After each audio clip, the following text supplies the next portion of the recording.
Hi, my name is Megan Herting, and I am an associate professor at the University of Southern California in the Department of Population and Public Health Sciences.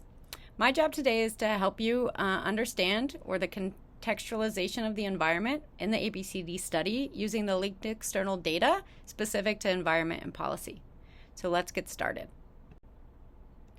The learning objectives of this lecture include an introduction to the environment aim of the ABCD study as a whole. We'll then turn to how we've augmented this to think about place-based health. And then we'll do an overview of the linked external data working group, how we came about to just study the environment and policy. We'll review additional LED-specific acknowledgments to help us continue to do this work. We'll give an introduction to the adolescent neural urbanome, as we call it, and summarize some of the LED variable data sets that have been linked. And then we'll discuss a few nuances and future directions. As an introduction to the environment, the specific aims for the ABCD study included an environmental aim, which said scientists will determine how childhood experiences and environmental factors such as sports, video games, social media, unhealthy sleep patterns, and smoking interact with each other and with a child's changing biology to affect the brain development and social behaviors, academic, health, and other outcomes. As you may be aware, right, many of these things fall within this lifestyle and activities space in which we might think about individuals and their environment. Some even fall within the social environment, but few of them are really talking about the built environment or even the natural environment. And this is where our working group comes in to strengthen some of our ideas about environment and how that might influence development in the ABCD study. In addition to our working group, it's important that people will be aware that there's a friends, family, and community working group. I'm sure they have their own recording in ReproNim. And they ask for self-report of individual, family, school, and neighborhood factors from both the parent and the youth. And so in addition to subjective factors, we can think about whether or not we can learn more about individuals based on place-based health. And that's where we come in. So what do I mean by place-based health? Place-based health is an approach that looks at health through the lens of geography. It's recognizing that where people live, work, and play significantly shape their health outcomes, including both longevity, but also just which kind of diseases they might encounter in their lives. In fact, there's already a wealth of knowledge about how places affect the lives and quality of our health. You can just see some examples here of the various spaces that people might work, live, and play. In fact, if you think about your own life, think about some of the places you might have lived and how they might have been different in terms of many of the different things you came across and were doing in each of them. One thing that we know is that where people live has a very big influence on their health. For example, it's been said, and studies have shown that they think about 50% of our health can be traced back to our zip code. This is because zip codes are linked to differences in socioeconomic factors, physical environment, including pollution and other things, and healthcare, and access to that healthcare. Now, of course, that's not everything. They've also estimated about 30% can be related to people's individual health behaviors. But the fact that so many factors of where you live can influence your health suggests that we should be paying attention to the environment, at least the geographical environment in which we're living. Here's some examples of place-based health at their best and at their worst. The Robert Wood Johnson Foundation's put out a number of studies and a number of maps showing that where people live can affect their longevity. One of the most interesting things is that this can be even within areas of the same metropolitan area. Here on the left, we have New Orleans in Louisiana, and you can see, depending on which area you live, that you have striking difference in the prediction of years or longevity. Some individuals up here have about an 80 years of a lifespan, whereas being in a different area closer to the French Quarters is linked to living a lifespan of only 55 years. And so there's really something within the New Orleans area, right, that can predict why are people differing so much and so drastically on their life expectancy outcomes in the same city. Same can be true of almost every other metropolitan area. Here's another example in Washington, D.C., and you can see that certain areas have a much longer life expectancy than others. And so why is this? Why is there such differences in health depending on where an individual lives? Another example can be the symptoms and or differences in health outcomes just based on where people live. And so for this, I'm going to give us a number of examples just based on mental health. So think about the characteristic of a geographical area. This could be a neighborhood, a city, or a region. And think about how that might affect the well-being of people who live there. This could be social, this could be physical, this could be economic, or this could be access differences to resources. Neighborhoods look very different. And so how does this pan out for mental health? Some examples of these ways in which place-based health might contribute to mental health could be things like social factors. Social cohesion of a community is thought to buffer against stress and loneliness. And of course, stigma within your community could discourage from seeking help. On the other hand, there could also be physical factors. So for example, if you have a lot of green space, it's been linked with reduced stress and anxiety, and physical activity levels could be higher. Noise and air pollution, on the other hand, in an area could be has been linked with increased stress and mental health risk. Economics, we know that poverty is linked to increased risk of depression, anxiety, substance use, but also housing instability. If people are moving around a lot, this could be linked to worse mental health outcomes. And of course, there's access. Availability to mental health professionals may be lacking in rural or underserved urban areas. And of course, transportation barriers. If there aren't buses to get you to see someone, you're probably not getting the care you need. And so learning about the communities and areas and even counties that the individuals are living could tell us additional information about their health and well-being. So now that we've talked a little bit about place-based health, let's talk about how we do this in our Linked External Data Environment Working Group. So, as everyone knows, the ABCD study is made up of 21 different sites in which we collect the data, but it is also made up of working groups to help think about how we collect data and contextualize the data we collect. And so we fall under the Linked External Data Environment and Policy realm, in which we are using residential addresses and linking external data sets in order to learn more about the environment. Here's a gist of what we do. We think about residential histories and geocodes of where people spend their time. We also select candidate measures to be evaluated and selected to be linked to these data. We perform a lot of linking and quality control. And then, of course, we curate the measures and publish them as a release to the community in order so people can analyze important and interesting questions. A geographic approach to health really lets us use the home address and exposure maps to access different information. So there's a lot of different things you can assess at different levels when you think about geographical differences.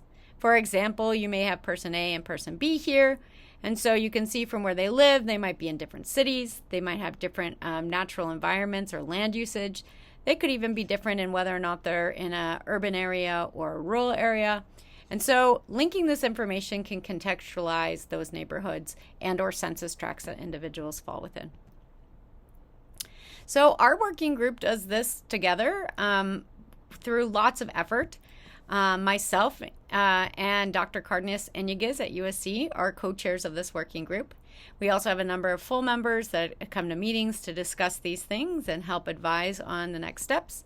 And then a key person is Charmaine Abad at the DARC, who does a lot of the data science in order to link these exposures to the data themselves. Our goal as a working group is to enhance insight and provide deeper investigations of how physical environment and policy impacts outcomes across the child's lifespan.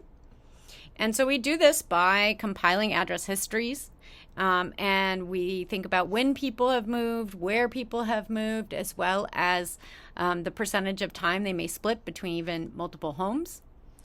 We do the geocoding, so actually assessing an address into latitude and longitude. And then, of course, we have to pick and link the various exposures to estimate things about the natural and built environment. And, of course, we find outside funding to do this. As you'll learn in a minute, we are not actually funded as part of the ABCD prior grant, but rather a sub-study. So the history of this working group. So in 2016, ABCD launched in order to start to do ABCD, recruit participants and such. And as you can see from the initial aims, place-based health was not part of it. However, in 2017, there was a working group called Passive Data that later split into many working groups in which there was minimal data collection from the participant themselves in order to learn about them. So this work started in 2017 by mapping a couple of the initial variables to residential addresses. Many years later, and after securing a number of independent R01s and receiving a sub-study enhancement review group approval, we became a separate working group, the LED Environment Working Group, in 2020. We then began to map a number of different things to the residential addresses. But we also learned during this time that there were some inefficiencies in the tracking of addresses over time in the existing data set since 2016. And so this also had us revamp the SOP, or the Standard Operating Procedures, for collecting retrospective and prospective addresses over time and how people spend their time, which we now can say is fully launched and improved. During this time, as we're in clearing up the addresses, we also had the policy working group join us, as well as created the adolescent urbanome that we released in 5.0. And we'll talk, but we've actually added no new data in 6.0. But this will still give you the background you need to use the data and considerations for it. Moving forward, we need additional funding. And so as a sub-study, we continue to work to find additional funding, which often is the rate-limiting step to some of the most exciting work that we think we can do. So as a working group, we face a number of opportunities and a number of challenges. One, right, is that we can think about health and healthcare, the neighborhood and built environment, education, social and community context, and economic stability in places people live, and how that might affect their health and well-being. And that's a big, big deal. It adds a new wealth of data and a new contextualization for thinking about our participants. The opportunities then are also that it's a low participant burden. It takes relatively little time to even complete the updated standard operating procedure of when people lived where and how they've split their time between homes. It also provides an objective measure, at least, of the environment in which a house, the residential location, is for a participant in the study. And it's really cool that we have 21 different sites that mostly fall in 17 unique U.S. metropolitan areas. So it's really important, thinking about all the differences between the United States, that we learn a little bit more about which parts of the city these individuals live and what kind of resources and other things might be available in their communities. And my passion really is because these data might inform public health policy. But we do have a number of challenges, as I mentioned, as a working group, starting in 2020. When we went to look at the data, we had a lot of missingness in addresses by age of the participant, other than at baseline. And we had a lot of counts of even not complete percentages of time. So we had to move forward with creating a better pipeline and quality control to be able to give more environmental data over time. In addition, when we started, there was no framework in place for how we should do linkages and what was the best way. We had a lot of great ideas from the scientific community, but we wanted to make sure we were the most informative and also reduce redundancy in the measures that we would link, so we needed a process. And lastly, we have to continue to look for resources, which we've been lucky enough to get, and hope for the future that we'll continue to find support. So far we've talked about the environmental aim of ABCD, we've talked about place-based health, and I've given an overview of our working group's mission and kind of some of the history that might contextualize why we have what we have at the moment in ABCD in terms of environment. So now we'll like to pivot to talk a little bit about the specific acknowledgments of this data before we jump into the fun of what the data are. And this is important, right? Because based on needing resources, we need to make sure that we get acknowledged for this hard work in order to continue to get funding to do this work. So please, please, please, if you decide to use these data in the end for posters or papers, make sure to describe the residential address collection methods for baseline, which is what is currently in there, and linkage processes by citing these paper by Fan and Cardenas-Iñiguez in 2021 and 2024. In addition, as you all know now that you have a data use certificate, I'm sure, there's a requirement to acknowledge the ABCD study in any of our work using ABCD. In addition to the text at the beginning of that acknowledgement section required by NIH, they also have these very important add sentences. This is not just specific to us, but many working groups. Please look at them and make sure to add the following sentences if you use these data. For example, that this work was supported by some R01s from NIEHS. This is essential for our work and our ability to continue to get the resources needed to do the work. With that plug, I'd like to now introduce what we have done. So we have taken the best of the challenges and we've updated protocols, which we'll talk about in the end. And we'll talk about the adolescent neurourbanome at the baseline study when kids were 9 to 10. So what is an ABCD? Well, as I mentioned, we have baseline addresses when the kids came in 2016 to 2018. We have 3 addresses you'll see when looking at the data. We have address 1, which is the primary address of the child. If it was less than 80% of the time, then the participant's caregiver got the offer or the option to list up to 2 additional addresses. So many people will only have a primary address, but many other people will have more than one. In addition to that, there should be a percentage of time that individuals spend at each address. Let me be mindful to say that these do not add up to 100. And we learned the hard way that percentages estimated by individuals are not very good when you say what percent of time do you spend at this address versus the other. So use the percentage data with a grain of salt, but this is what address 1, 2, and 3 means, and why some people only have an address 1, an address 1 and 2, or might have all 3. The only exception to having address linkages and exposures outside of the baseline period when the kids were 9 to 10 is that we have 3 variables weighted for a 9-month prenatal exposure for air pollution, which we'll talk about in a minute. So where can we learn about the nuances of what these variables mean and some of the cautionary tales? This is the link to the ABCD LED documentation page on the ABCD website. And specifically, you have to pay attention to the LEL admin. LE stands for linked external data, and admin, of course, is the administration of these data. What does it mean? And it will tell you about the timing variables indicated for primary, secondary, or tertiary addresses, all at the same period when the kids were 9 to 10. Okay, now that we know the time period in which kids are living, let's talk about what's linked there. So we wanted to build a more complex and a more complete environmental picture, and we did this through building the adolescent neurourbanome. This was led by Dr. Cardenas-Iñiguez in our working group. With a growing number of linkages, we needed a framework. And we wanted one that really incorporated social and structural context and a health equity focus.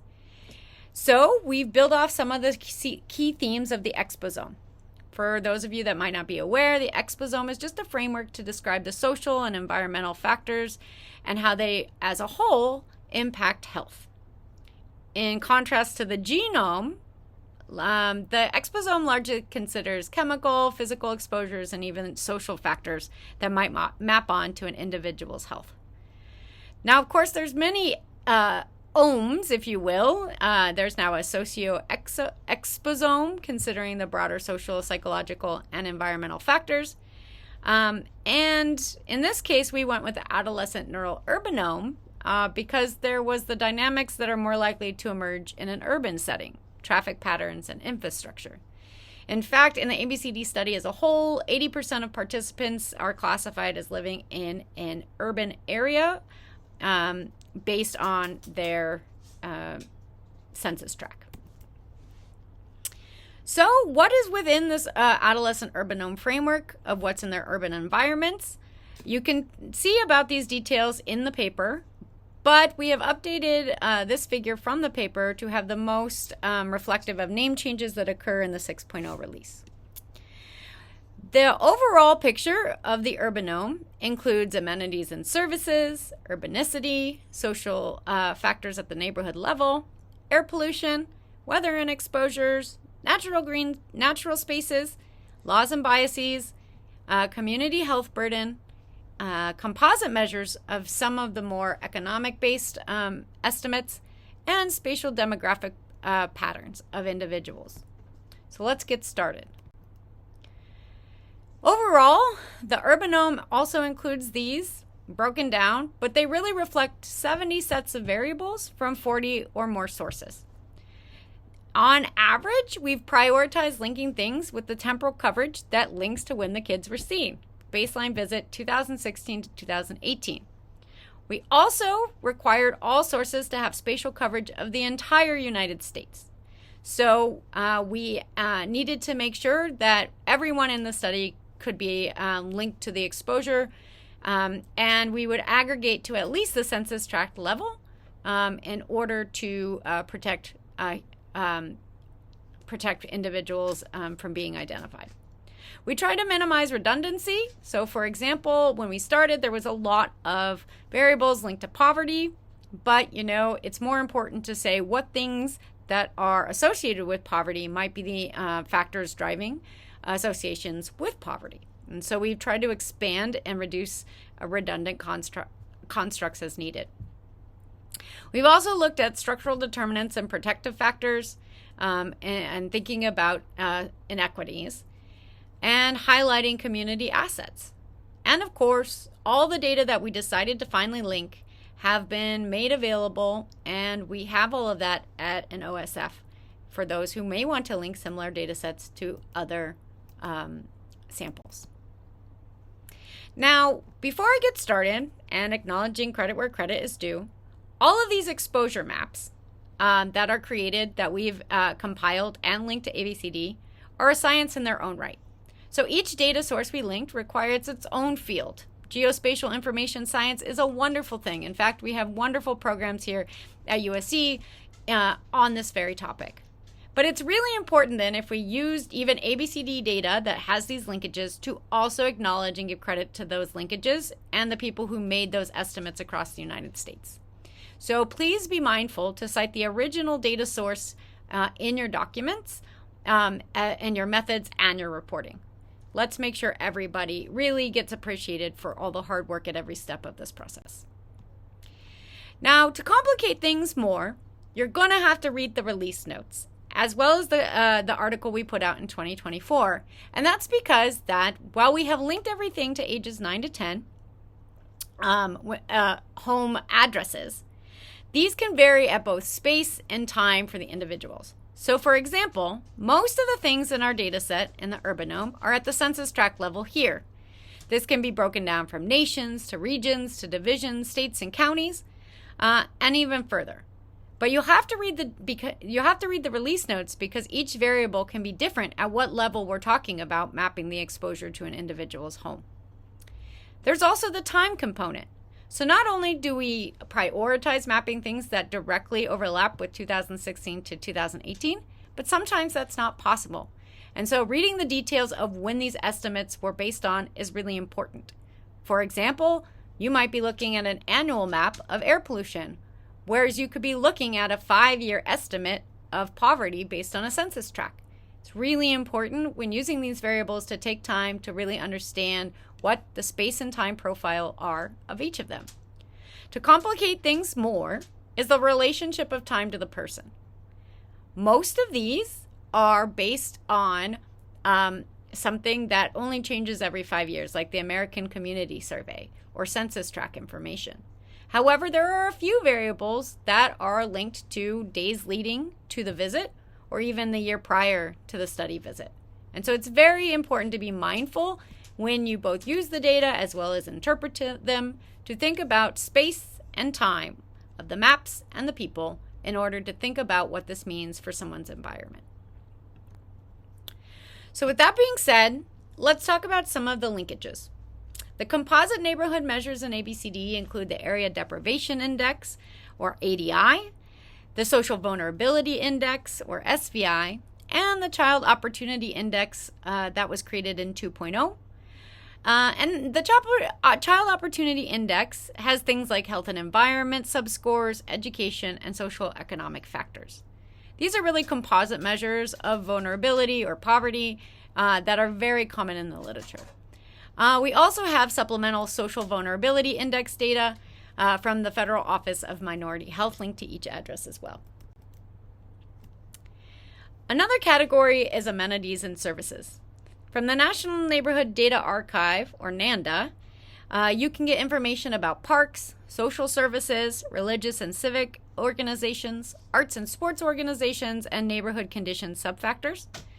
When citing each of these, the authors vary by factor, so please make sure to see the documentation for how to give credit where credit's due. In terms of urbanicity and built environment, there's information on building density, population density, and walkability. There's definitely information on proximity to roads and the urban-rural classification I mentioned, with 80% of individuals being in the urban classification in our study. Crime information, lead risk index, as well as vehicle density and traffic density. Neighborhood social factors includes things like census return rates, and this includes return rates for the 2010 as well as the 2014 and 2018 American Community Survey.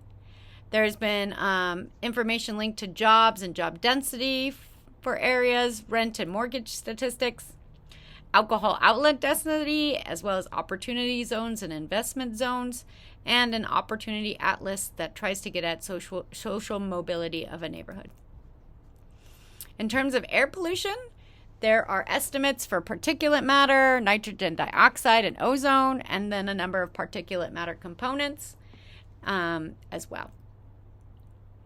Weather and exposure include humidity estimates and temperature estimates, as well as elevation of address. We have estimates of environmental noise, as well as selected information from the National Air Toxins Assessment Measure from the EPA, including diesel exposure estimates and risk index scores for respiratory and neurological risk. At the natural space category, we have National Land Coverage Database, as well as the urban SAT measures, which can be found with resources here. They differ in what they cover, as well as their differences in how they were derived. Community health burden can be assessed and is assessed in ABCD via the Places dataset, which is a resource provided by CDC and the Robert Wood Johnson Foundation. And this includes 28 variables that have health outcomes for an area, risk behaviors, disabilities, prevention, and health statuses. Lastly, there's spatial demographic patterns, things like the dissimilarity index, exposure interaction index, and an entropy index. There's also an economic concentration index and a hotspot analysis. Oh, I forgot one. The last one actually is laws and policies. This includes state-level measures, including immigration attitudes, as well as substance use policy-related variables, such as cannabis legalization, Affordable Care Act expansion, naloxone policy, medical marijuana, and opioid prescription for residents based on area of where an individual lives. So with that, we now have a little bit overview of the adolescent neural urbanome, as well as the variable sets that have been linked. Here are a few nuances that you probably should know if you're going to use these data. So the first one is, what if you have a question about a particular measure? Well, again, I'm going to say the time and space and place of all of these varies. And so it's very important to read the release notes and review the responsible use warnings, which you can find at this link. I often get this, I have a great idea. Can I just link something new? Well, the geographical information cannot be shared. And so we also need additional resources to do new linkages. So if you'd like to request something, we will review it, and we can pursue it in the future, but it's a little bit more nuanced than just being able to link something new. I get this one too a lot. Without exact geocodes, is it okay to just link some new things by study site to participants and run some analyses? The answer to this is that it's not a good idea. Just because someone was recruited at a study site or even assessed at that study site does not mean the participant lives in the same city or even the same state, to be honest. There are people that travel quite far. And twin sites actually use birth registries to recruit, and so they have a greater geographical dispersion as compared to other sites. Moreover, participant moved. So prenatal addresses, specifically prenatal exposures, are not linked to the study sites at all because most people didn't live within the same city necessarily or study site when they were born. And we find that participants can split their time substantially between homes. So just because you're at a study site doesn't mean that you can't spend a large amount of time living or visiting other individuals across the nation. We also probably have a lot of people wondering what's new in 6.0. As I mentioned, there are no new data added in LEDs for 6.0. The variable names, though, have changed, and there have been additional data warnings to be compliant with the ABCD policies, so please read the documentation. But there are no new exciting exposures yet, but stay tuned, we expect that for 7.0. Are there anything else you want me to know about these data? Why, yes. I think it's important for people to be mindful that in the US, there's an unequal distribution of exposures and resources and a disproportionate burden of environmental exposures and stressors by both class and race, and this is due to historical context and economics. So think through these factors as it pertains to your study if you're using these data. This has been outlined in a number of papers listed here that would be very useful for reading and thinking about what you might do. And in environmental features and the relationship to any individual trajectory in our study is not deterministic. Right? There's many levels in which an environmental factor might impact an individual. And really, the geographical-based estimates do not reflect the participants' subjective experiences. So while the home may be in one area, that doesn't mean individuals spend that much time at home and or perceive their neighborhood to have a lack of accesses or even an abundance of parks. So remember that this is just a objective geographical measure and does not reflect the lived experience. And these are measures of people's broad neighborhoods. Think about a census tract. Maybe even look up your own census tract. Do you even walk those roads? In cities, right, census tracts are not always one-to-one with actual neighborhoods and communities. So these estimates do not take into account other internal home or school environments, yet they might still be useful to contextualize alongside other subjective reports. It's also very important to think about using a theory or framework approach to determine what your variables are relevant to your models, as well as covariates that could be useful. An example might be looking into some of the frameworks provided here and this paper that really does a good job of thinking about socioeconomic based indices in terms of what they might offer. Another question we often get is, when might additional data points become available for these exposures, right? Many people are now working with many time points of the ABCD study. When will we have exposures after baseline? And we've worked very hard the past few years, as we talked about the history of our working group, to put together a rigorous process to reduce exposure misclassification. That is assigning exposure that's not accurate based on where people are living at the time and what the exposure is. So our new address and data collection are much, much better. They've come a long way. And we're working really hard to add additional time points of these exposures. So be patient with us. We hope they're coming. In fact, our new SOP of when and where and how it matters, right? Because not only do people change over time, but also neighborhoods change, is to think about how brain changes might occur in response to environment because these things are happening and so complex. And so this has led to a number of papers that we've wrote about our experience in creating a new SOP, as well as might be useful for other people trying to do this in their own samples.